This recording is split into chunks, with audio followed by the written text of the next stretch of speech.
जय हिंद। मैं राकेश पेसी अकेडमी से आज हम आधुनिक छत्तीसगढ़ के इतिहास में भारतीय राष्ट्रीय आंदोलन के अंतर्गत 1920 की घटना डिस्कस करने जा रहे हैं।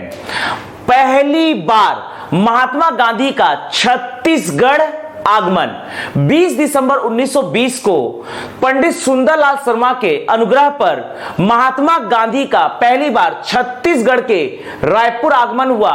इसके बाद 21 दिसंबर 1920 को महात्मा गांधी का धमतरी के कंडेल ग्राम में आगमन हुआ और इसके बाद 22 दिसंबर 1920 को पुनः महात्मा गांधी रायपुर आते हैं और आनंद समाज वाचनालय में महिलाओं को संबोधित करते हैं और इसके बाद 22 दिसंबर 1920 को ही रायपुर से नागपुर की ओर गमन करते हैं, क्योंकि नागपुर में होने वाला है कांग्रेस का नागपुर अधिवेशन। ध्यान दीजिएगा। तो आज हम डिस्कस करने जा रहे हैं पहली बार छत्तीसगढ़ में महात्मा गांधी का आगमन। ध्यान दीजिएगा। यह हमारा है छत्तीसगढ़ राज्य, यह हमारा है छत्तीसगढ़ राज्य। यह आपका है बस्तर संभाग, मिडिल पोर्शन में दुर्ग तथा रायपुर संभाग। यह आपका है बिलासपुर तथा सरगुजा संभाग, कांकेर, नारायणपुर, दंतेवाड़ा, बीजापुर, सुकमा, बस्तर, कोंडागांव, कबीरधाम, राजनांदगांव, बेमेतरा, दुर्ग, बालोद, बलौदा बाजार, रायपुर, धमतरी, महासमुंद, गरियाबंद, मुंगेली, पेंड्रा, बिलासपुर, रायगढ़, कोरबा, जांजगीर चांपा, कोरिया, सूरजपुर, बलरामपुर, सरगुजा और जशपुर। ध्यान दीजिएगा। हम यहां पर डिस्कस करने जा रहे हैं छत्तीसगढ़ में पहली बार महात्मा गांधी का आगमन।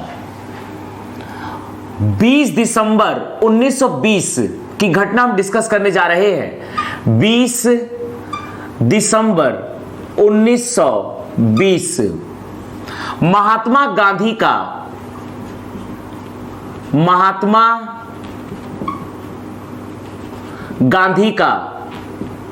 पहली बार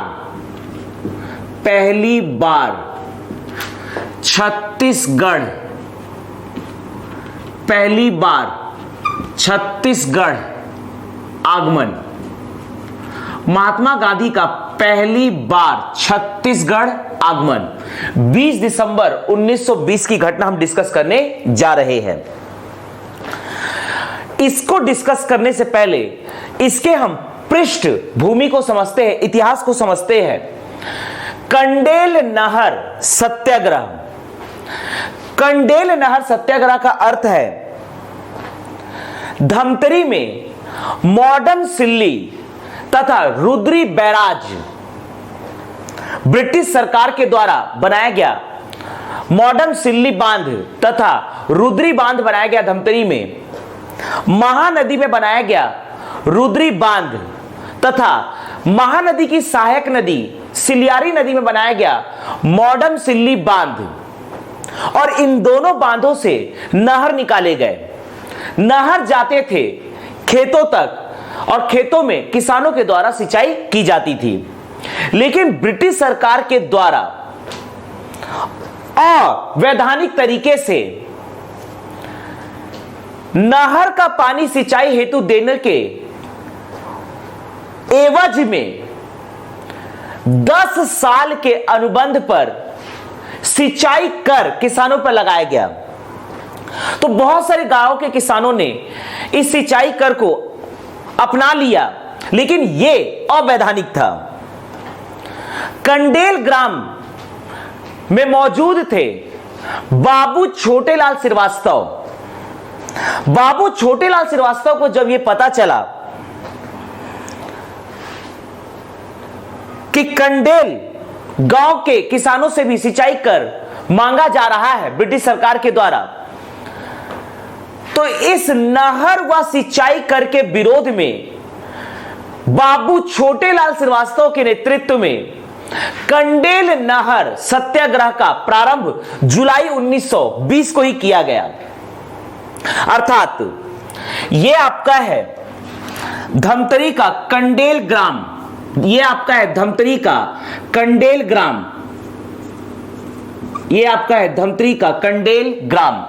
धमतरी के कंडेल ग्राम से जुलाई 1920 को ही, जुलाई 1920 को ही बाबू छोटेलाल श्रीवास्तव के नेतृत्व में कंडेल नहर सत्याग्रह का प्रारंभ किया गया।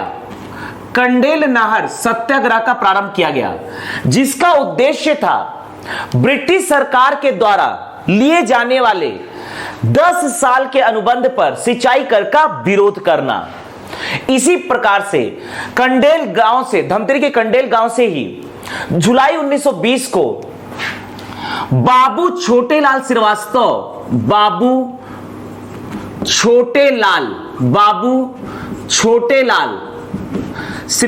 के नेतृत्व में जुलाई 1920 को ही कंडेल नहर सत्याग्रह का प्रारंभ होता है। कंडेल नहर सत्याग्रह, यह कंडेल नहर सत्याग्रह यहां पर सिरियाली नदी में धमतरी में स्थित है मॉडम सिल्ली बांध। तो मॉडम सिल्ली बांध से नहर निकाला गया तथा रुद्री में स्थित है रुद्री बांध,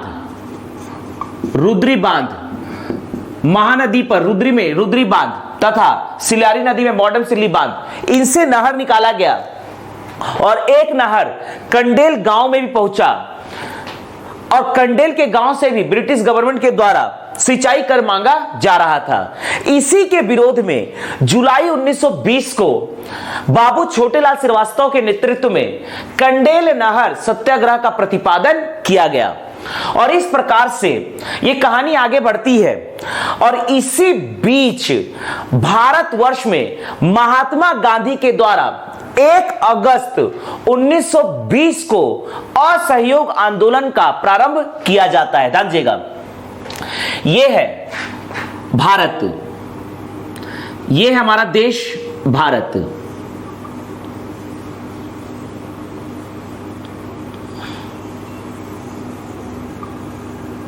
यह आपका है पाकिस्तान ऑक्युपाइड कश्मीर, आजाद कश्मीर, जम्मू कश्मीर, लद्दाख, अक्साई चीन, पंजाब, हरियाणा, हिमाचल प्रदेश, यह आपका है राजस्थान। ध्यान दीजिएगा,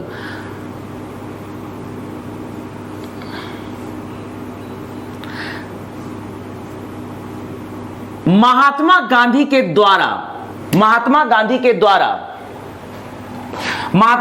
द्वारा अहमदाबाद से 1 अगस्त 1920 को असहयोग आंदोलन का प्रारंभ किया गया। महात्मा गांधी के द्वारा 1 अगस्त 1920 को अहमदाबाद से अपने घर अहमदाबाद से 1 अगस्त 1920 को असहयोग आंदोलन का प्रारंभ किया गया।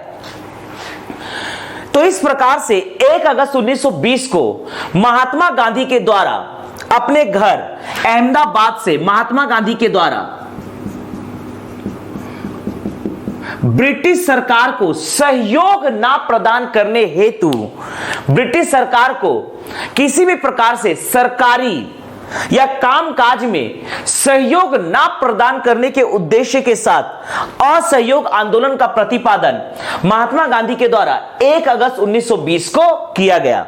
लेकिन दुर्भाग्यवश 1 अगस्त 1920 को ही लोकमान्य बाल गंगाधर तिलक की मृत्यु हो जाती है। दुर्भाग्यवश 1 अगस्त 1920 को ही लोकमान्य बाल गंगाधर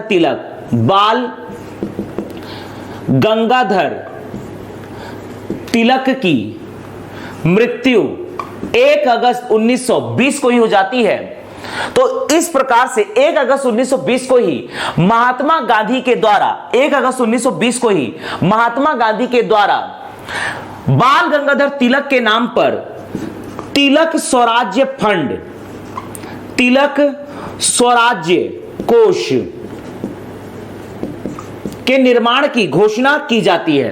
अर्थात असहयोग आंदोलन को चलाने के लिए जो भी फंड या रुपए की आवश्यकता है, जो भी धन की आवश्यकता है, उसे जमा किया जाएगा तिलक स्वराज्य कोष में। ध्यान दीजिएगा, 1 अगस्त 1920 को महात्मा गांधी के द्वारा अहमदाबाद में असहयोग आंदोलन का प्रतिपादन किया गया, लेकिन दुर्भाग्यवश 1 अगस्त 1920 को बाल गंगाधर तिलक की हो जाती है मृत्यु, और इसी दिन महात्मा गांधी के द्वारा बाल गंगाधर तिलक के नाम पर तिलक स्वराज्य कोष की स्थापना की जाती है, जिसका उद्देश्य था कि असहयोग आंदोलन के लिए जो धन राशि की आवश्यकता है उसे जमा किया जाएगा तिलक स्वराज्य कोष में। लेकिन अभी तक महात्मा गांधी के असहयोग आंदोलन से औपचारिक रूप से कांग्रेस जुड़ी नहीं है। कांग्रेस तभी जुड़ेगी जब कांग्रेस के अधिवेशन में असहयोग आंदोलन को पारित किया जाएगा। तो इस प्रकार से असहयोग आंदोलन को ही पारित करने के उद्देश्य से कलकत्ता में होता है कांग्रेस का कलकत्ता अधिवेशन। कांग्रेस का कलकत्ता अधिवेशन, कांग्रेस का कलकत्ता अधिवेशन होता है 4 सितंबर 1920 को। 4 सितंबर 1920 को होता है कांग्रेस का कलकत्ता अधिवेशन। ध्यान दीजिएगा, तो कांग्रेस के कलकत्ता अधिवेशन के अध्यक्ष होते हैं लाला लाजपत राय। लाला लाजपत राय। कांग्रेस का कलकत्ता अधिवेशन 4 सितंबर 1920 को संपादित होता है, जिसके अध्यक्ष होते हैं लाला लाजपत राय। यहां पर महात्मा गांधी के द्वारा असहयोग आंदोलन के प्रस्ताव को पेश किया जाता है। यहां पर महात्मा गांधी के द्वारा असहयोग आंदोलन के प्रस्ताव को पेश किया जाता है। महात्मा गांधी के द्वारा असहयोग आंदोलन के प्रस्ताव को पेश किया जाता है। महात्मा गांधी के द्वारा असहयोग आंदोलन के प्रस्ताव को पेश किया जाता है, लेकिन यह पारित नहीं हो पाता है। तो यह कलकत्ता अधिवेशन होता है 4 सितंबर 1920 को, और यहां पर छत्तीसगढ़ में जुलाई 1920 को ही बाबू छोटेलाल श्रीवास्तव के द्वारा कंडेल नहर सत्याग्रह का प्रारंभ किया जा चुका है। अब आगे बढ़ाते हैं कंडेल नहर सत्याग्रह को।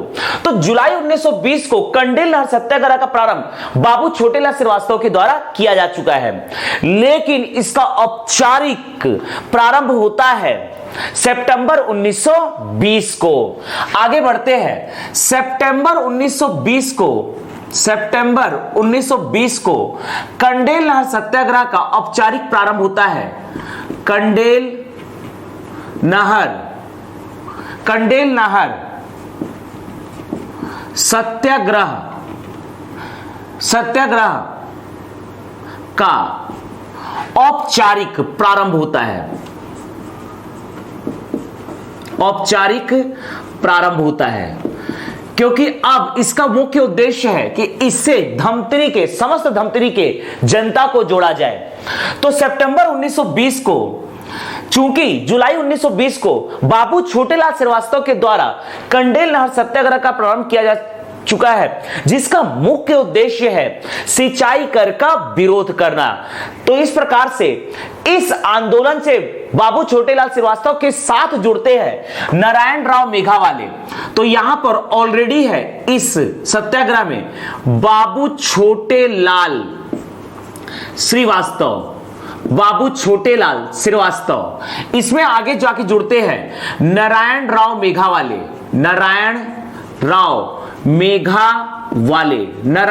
मेघावाले, और इसमें जुड़ते हैं पंडित सुंदरलाल शर्मा।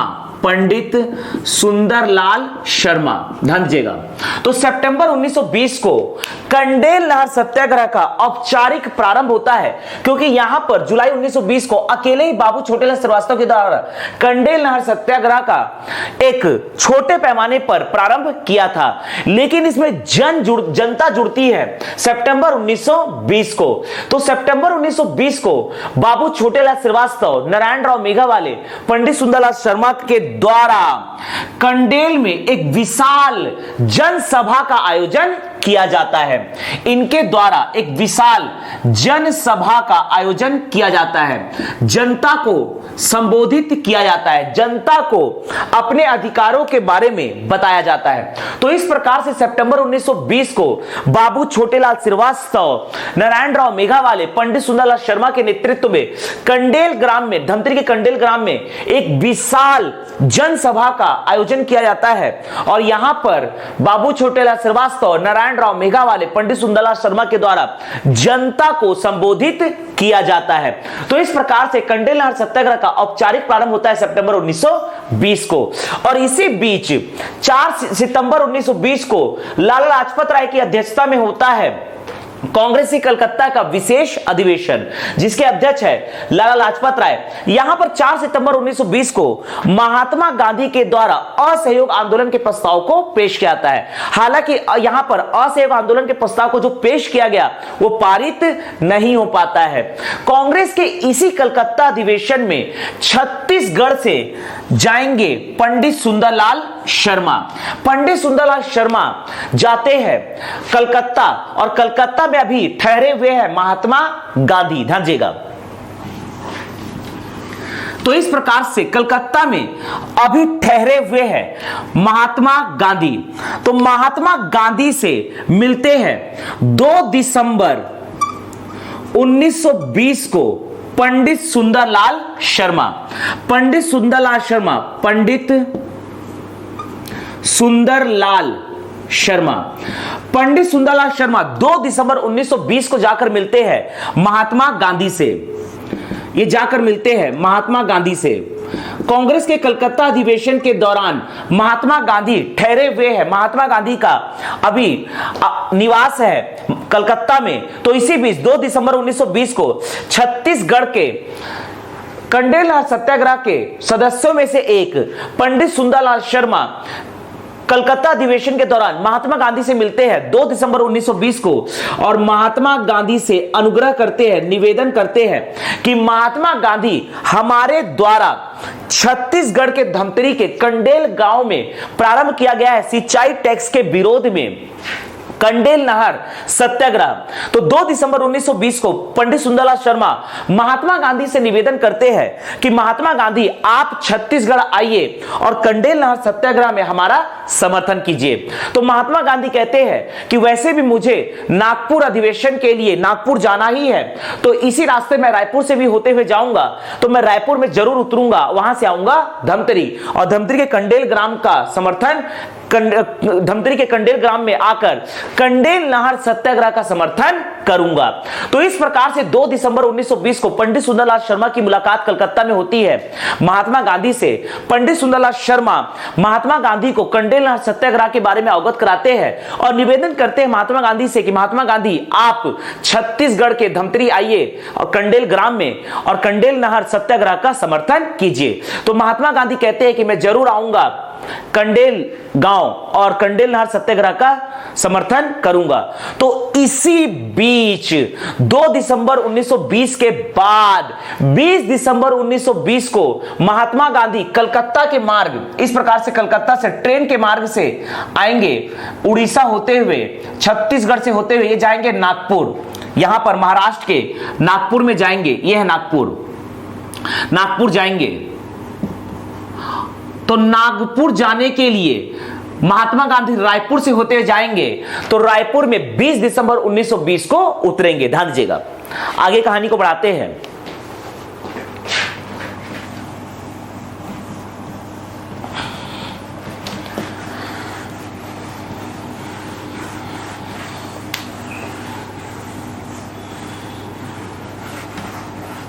देखिएगा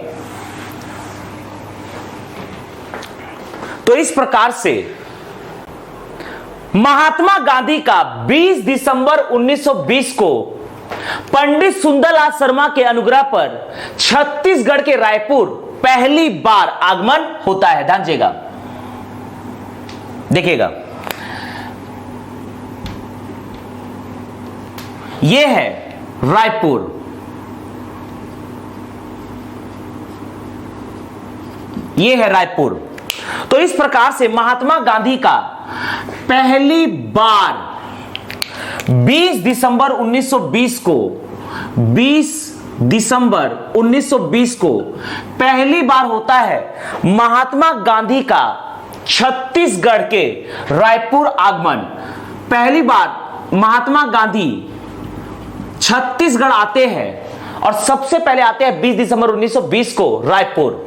रायपुर में जैसे ही महात्मा गांधी रायपुर रेलवे स्टेशन में उतरते हैं, छत्तीसगढ़ के निवासियों का द्वारा उनका भव्य स्वागत किया जाता है और रायपुर में महात्मा गांधी का स्वागत करते हैं। रायपुर में महात्मा गांधी का स्वागत करते हैं। रायपुर में महात्मा गांधी का आगमन होता है।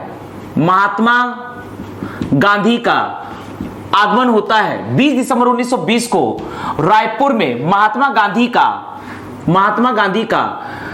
आगमन होता है। तो इस प्रकार से पहली बार महात्मा गांधी का छत्तीसगढ़ आगमन होता है 20 दिसंबर 1920 को और इस प्रकार से महात्मा गांधी का स्वागत किया जाता है पंडित रविशंकर शुक्ल के द्वारा। पंडित रविशंकर शुक्ल के द्वारा, पंडित रविशंकर शुक्ल के द्वारा, पंडित सुंदरलाल शर्मा के द्वारा, पंडित सुंदरलाल शर्मा के द्वारा, पंडित माधवराव सप्रे के द्वारा, पंडित माधवराव सप्रे के द्वारा, पंडित वामन राव लाखे के द्वारा, पंडित वामन राव लाखे के द्वारा।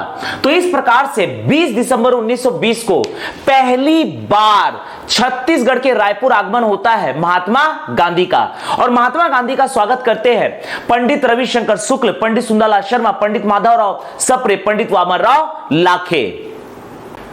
और इस प्रकार से महात्मा गांधी के द्वारा रायपुर में ही 20 दिसंबर 1920 को जिस चौक पर, रायपुर के जिस चौक पर भाषण दिया जाता है वह चौक उस दिन से कहलाता है गांधी चौक। रायपुर के गांधी चौक में 20 दिसंबर 1920 को ही महात्मा गांधी के द्वारा रायपुर के गांधी चौक में भाषण दिया जाता है। महात्मा गांधी का भाषण होता है रायपुर के गांधी चौक में। महात्मा गांधी का भाषण होता है, महात्मा गांधी का भाषण होता है और इसी दिन से यह चौक कहलाता है गांधी चौक। तो इस प्रकार से हम कह सकते हैं कि रायपुर के गांधी चौक की स्थापना हुई है 20 दिसंबर 1920 को। इसका नामकरण हुआ है 20 दिसंबर 1920 को। रायपुर के गांधी चौक का नामकरण हुआ है 20 दिसंबर 1920 को, जिस दिन महात्मा गांधी रायपुर के रेलवे स्टेशन में उतरते हैं और महात्मा गांधी का छत्तीसगढ़ के निवासियों के द्वारा भव्य स्वागत किया जाता है। महात्मा गांधी का स्वागत किया जाता है पंडित रविशंकर शुक्ल, पंडित सुंदरलाल शर्मा, पंडित माधवराव सप्रे, पंडित वामन राव लाखे के द्वारा। और इस प्रकार से महात्मा गांधी का रायपुर के जिस चौक में भव्य भाषण होता है, इस भाषण के बाद इस चौक का नाम रख दिया जाता है गांधी चौक। तो रायपुर स्थित गांधी चौक का नामकरण हुआ है 20 दिसंबर 1920 को। इसके बाद कहानी को आगे बढ़ाते हैं। ध्यान दीजिएगा, आगे हम पहुंचने वाले हैं कंडेल ग्राम। ध्यान दीजिएगा, आगे हम पहुंचने वाले हैं कंडेल ग्राम। इसके बाद 20 दिसंबर 1920 को महात्मा गांधी रायपुर आते हैं और 21 दिसंबर 1920 को महात्मा गांधी 21 दिसंबर 1920 को 21 दिसंबर 1920 को महात्मा गांधी 21 दिसंबर 1920 को पहुंचते हैं धमतरी के कंडेल ग्राम। महात्मा गांधी 21 दिसंबर 1920 को पहुंचते हैं महात्मा गांधी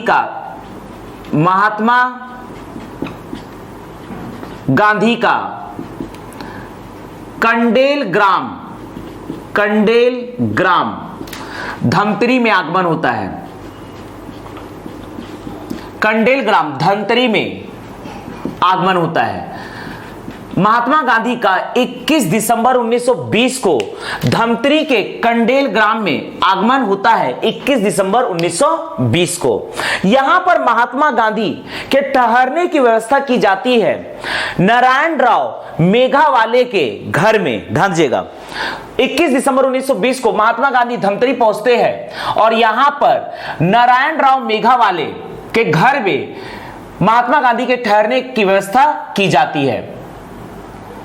महात्मा गांधी के ठहरने की व्यवस्था की जाती है नारायण राव मेघावाले के घर में। नारायण राव मेघावाले के घर में महात्मा गांधी के ठहरने की व्यवस्था की जाती है।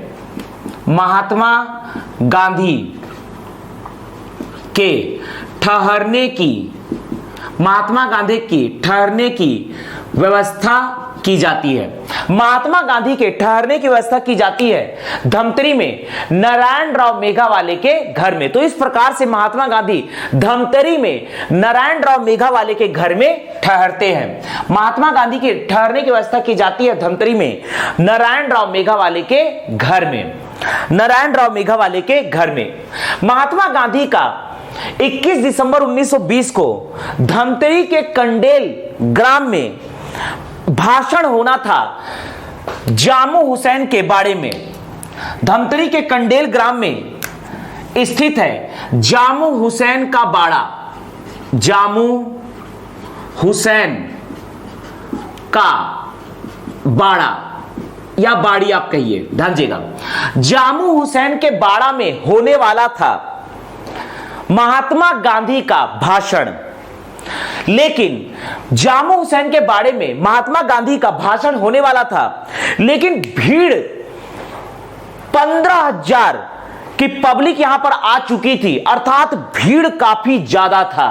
अर्थात यहां पर जामू हुसैन के बारे में योजनागत तरीके से महात्मा गांधी का भाषण होना था, लेकिन उग्र भीड़ को देखकर यहां पर जो भाषण होना था जामू हुसैन के बारे में, इसे कैंसिल कर दिया गया।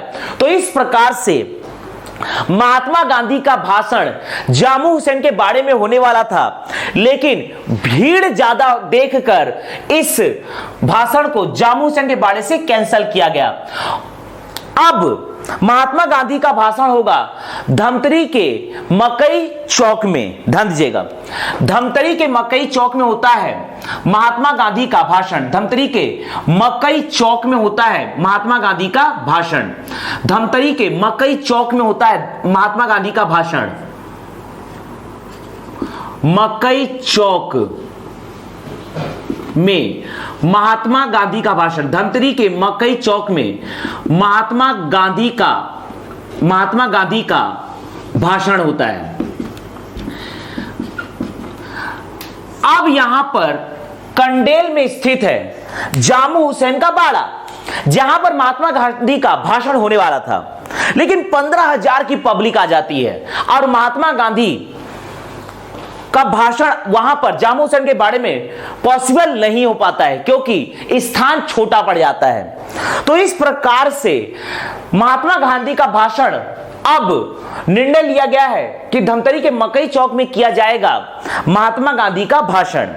लेकिन महात्मा गांधी को जामू हुसैन के बाड़े से ले जाना है मकई चौक, लेकिन भीड़ बहुत ज्यादा है, 15,000 की पब्लिक है। हर कोई महात्मा गांधी को देखना चाहता है, हर कोई महात्मा गांधी को एक बार टच करना चाहता है, कि ऐसा भी पुरुष हमारे देश में है जो कि है महात्मा गांधी।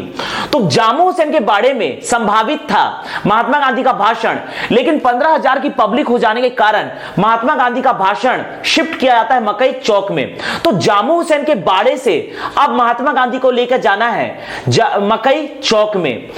तो यहां पर उमर सिंह काछी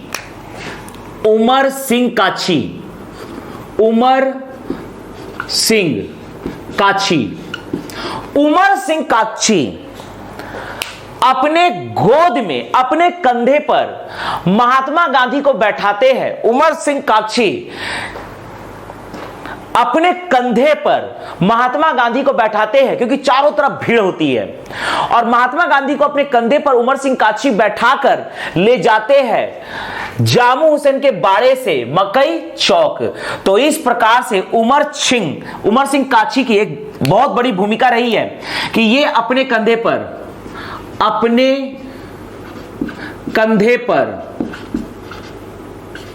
महात्मा गांधी को बैठाया,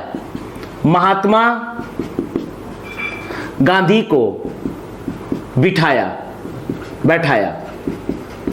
और इस प्रकार से उमर सिंह काछी अपने कंधे पर महात्मा गांधी को बैठाते हैं और जामो हुसैन के बाड़े से मकई चौक तक लेकर जाते हैं। अब मकई चौक में होता है महात्मा गांधी का तेजस्वी भाषण। तो इस प्रकार से धमतरी के मकई चौक में होता है महात्मा गांधी का तेजस्वी भाषण। समझेगा, कहानी को आगे बढ़ाते हैं। महात्मा गांधी के भाषण के बाद बाजीराव कृदंत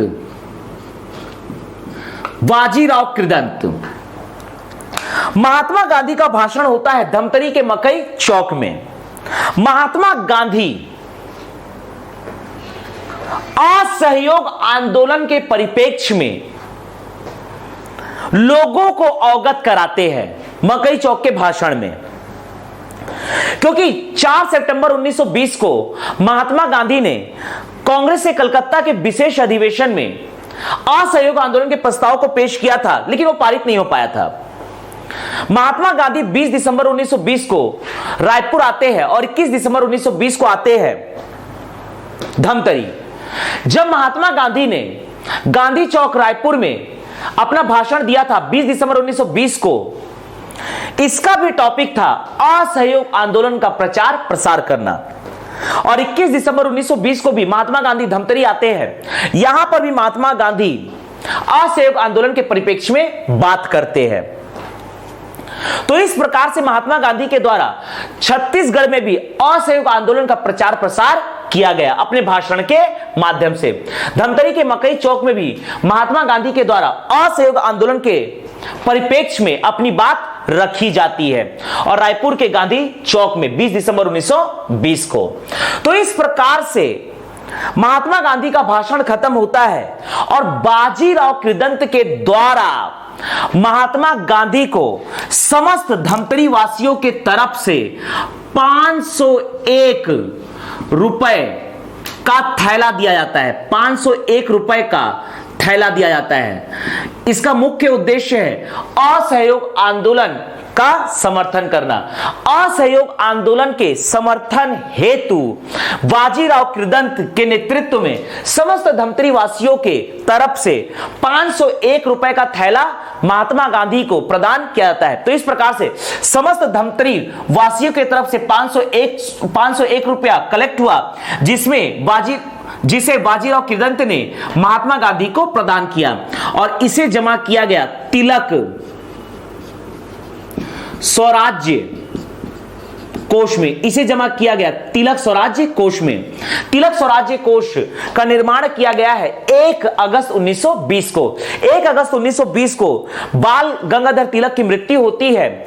इसी दिन असहयोग आंदोलन का प्रारंभ होता है और 1 अगस्त 1920 को ही तिलक जी की मृत्यु हो जाती है तो महात्मा गांधी के द्वारा 1 अगस्त 1920 को ही तिलक स्वराज्य कोष की स्थापना की जाती है, जिसका उद्देश्य है असहयोग आंदोलन हेतु जो भी फंड की आवश्यकता है उसे तिलक स्वराज्य कोष में जमा किया जाए। तो इस प्रकार से समस्त धमतरी वासियों के तरफ से 501 रुपया महात्मा गांधी को बाजी राव कृदंत के नेतृत्व में प्रदान किया जाता है और इसे जमा किया जाता है तिलक स्वराज्य कोष में।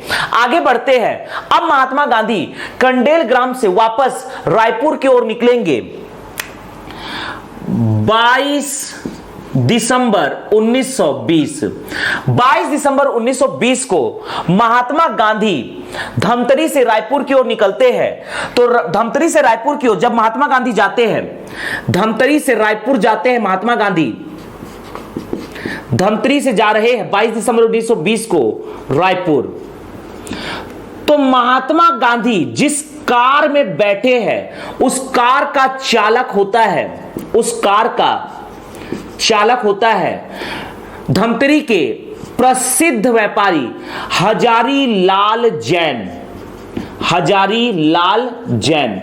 अर्थात धमतरी के व्यापारी हजारी लाल जैन को यह सौभाग्य प्राप्त होता है कि वो अपनी कार में महात्मा गांधी को धमतरी से रायपुर 22 दिसंबर 1920 को छोड़ते हैं, क्योंकि योजनागत तरीके से महात्मा गांधी अब 22 दिसंबर 1920 को जाएंगे रायपुर से नागपुर। ध्यान दीजिएगा।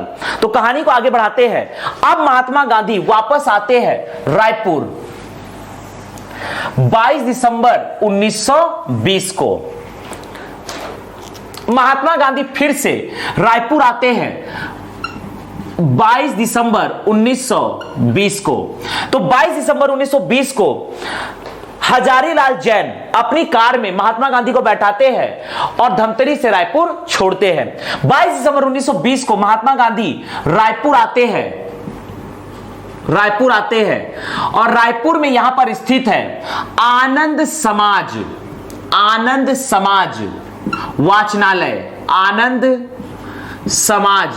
वाचनालय। महात्मा गांधी पहुंचते हैं आनंद समाज वाचनालय या आनंद समाज लाइब्रेरी। महात्मा गांधी पहुंचते हैं रायपुर के आनंद समाज वाचनालय 22 दिसंबर 1920 को। और महात्मा गांधी आनंद समाज वाचनालय में रायपुर की महिलाओं को संबोधित करते हैं। यहां पर महात्मा गांधी के द्वारा 22 दिसंबर 1920 को आनंद समाज वाचनालय में, रायपुर के आनंद समाज वाचनालय में महात्मा गांधी द्वारा महिलाओं को संबोधित किया गया और यहां पर भी महात्मा गांधी असहयोग आंदोलन से संबंधित बात करते हैं, असहयोग आंदोलन का प्रचार प्रसार करते हैं, संबोधित किया गया। यहां पर भी महात्मा गांधी असहयोग आंदोलन से संबंधित प्रचार प्रसार करते हैं। महात्मा गांधी यहां पर भी असहयोग आंदोलन का प्रचार प्रसार करते हैं। इसके तहत रायपुर की महिलाओं के द्वारा महात्मा गांधी को 2000 रुपए, लगभग 2000 रुपए का अपना आभूषण महात्मा गांधी को दिया गया, अर्थात तिलक स्वराज्य फंड में दिया गया, अर्थात तिलक स्वराज्य कोष में दिया गया। तो इस प्रकार से 22 दिसंबर 1920 को महात्मा गांधी पुनः आते हैं रायपुर और रायपुर में आनंद समाज वाचनालय में महिलाओं को संबोधित करते हैं और असहयोग आंदोलन का प्रचार प्रसार करते हैं। इसके तहत रायपुर की महिलाओं के द्वारा 2000 रुपए, लगभग 2000 रुपए के आभूषण महात्मा गांधी को प्रदान किए जाते हैं, अर्थात तिलक स्वराज्य फंड में दिए जाते हैं। महात्मा गांधी अर्थात तिलक स्वराज्य कोष में दिए जाते हैं। महात्मा गांधी अर्थात तिलक स्वराज्य कोष में असहयोग आंदोलन के समर्थन हेतु प्रदान किए जाते हैं 2000 रुपए के आभूषण। 22 दिसंबर 1920 को पुनः महात्मा गांधी रायपुर आते हैं और रायपुर के आनंद समाज लाइब्रेरी या वाचनालय में महिलाओं को संबोधित करते हैं असहयोग आंदोलन का प्रचार प्रसार करते हैं। यहां पर संबोधन के बाद महिलाओं के द्वारा 2000 रुपए का आभूषण महात्मा गांधी को तिलक स्वराज्य कोष में दिया जाता है, जिसका उद्देश्य होता है असहयोग आंदोलन का समर्थन करना। इसके बाद 22 दिसंबर 1920 को महात्मा गांधी नागपुर के लिए निकल जाते हैं। इस भाषण के बाद 22 दिसंबर 1920 को महात्मा गांधी रायपुर से नागपुर के लिए निकल जाते हैं, क्योंकि नागपुर में होने वाला है 26 दिसंबर 1920 को नागपुर में होने वाला है 26 दिसंबर 1920 को कांग्रेस का नागपुर अधिवेशन। और कांग्रेस का नागपुर अधिवेशन होता है 26 दिसंबर 1920 को, जहां पर पुनः महात्मा गांधी के द्वारा असहयोग आंदोलन के प्रस्ताव को कांग्रेस के नागपुर अध्यक्ष विजय राघवाचार्य के समक्ष पेश किया जाता है। और अंततः 26 दिसंबर 1920 को ही महात्मा गांधी के द्वारा पेश किए गए असहयोग आंदोलन के प्रस्ताव को सर्वसम्मति से पारित किया जाता है कांग्रेस के नागपुर अधिवेशन में, जिसके अध्यक्ष थे विजय राघवाचार्य। तो यह था छत्तीसगढ़ में 20 दिसंबर 1920 को महात्मा गांधी का पहली बार आगमन। और 21 दिसंबर 1920 को महात्मा गांधी आते हैं धमतरी के कंडेल ग्राम।